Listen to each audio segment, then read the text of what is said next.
cooking. So first one is garlic. Garlic. Then the chili. Red onion.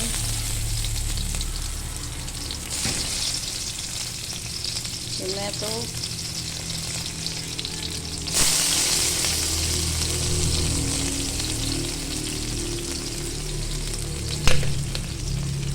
Make it golden brown.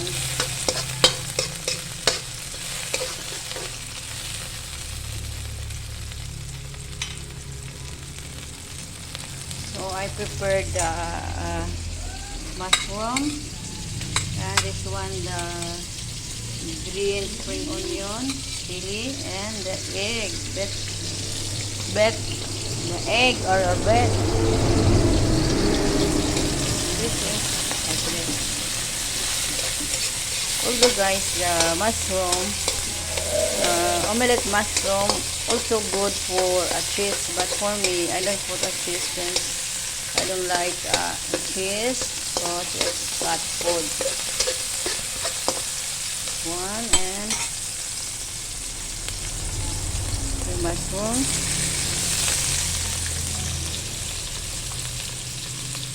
And chili.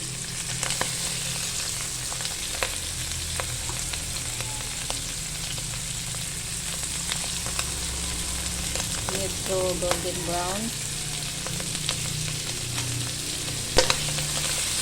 Wow! The pilpil. Kailangan mo talagang magganyan guys na maghatsing ka kasi yung sili ay na ano na naluto na siya ba. Pag naluto yung chili, ayun nga, maghatsing ka. Yan, pag na golden brown na siya guys, pwede na natin ihalo ang ating yung egg. Then Arabic beet. This is egg. See? Like this. And this one. See? It's like a pizza, huh? Sometimes, if I like also to put cheese, mozzarella, or a cheese murabba, cheese square. You can put also, but now I need to put the green onion. You see, the green onion.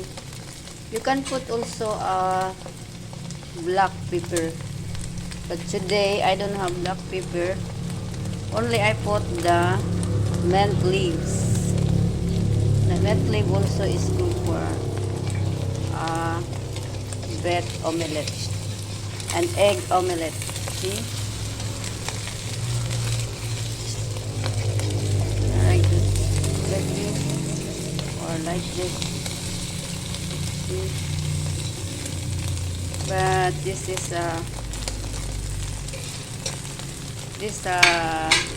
stick pan. Kahit medyo malakas ang apoy niya, hindi siya mabilis masunog. Hindi katulad nung ginamit kong dati, nagamit ako ng ibang pan na hindi stick pan, ay madali lang siyang masunog.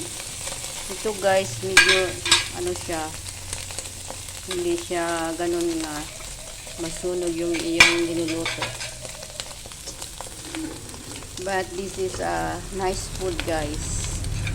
It's a lot of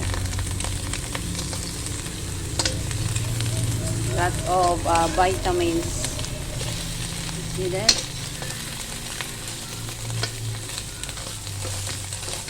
Palaparin ko na naman siya. Palaparin kasi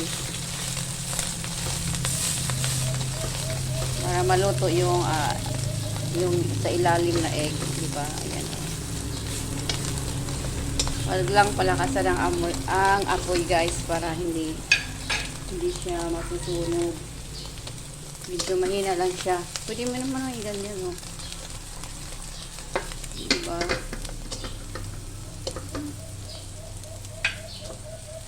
Para ano siya, hindi siya magdurog. Hindi na lang.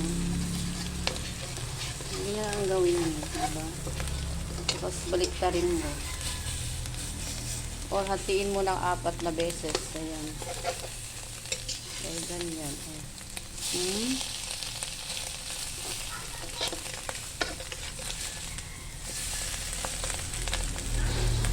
Hatiin mo na lang siya ng ganun. Diba? Kasi kaya nga maano siya. Kasi yung ano nga sa ilalim is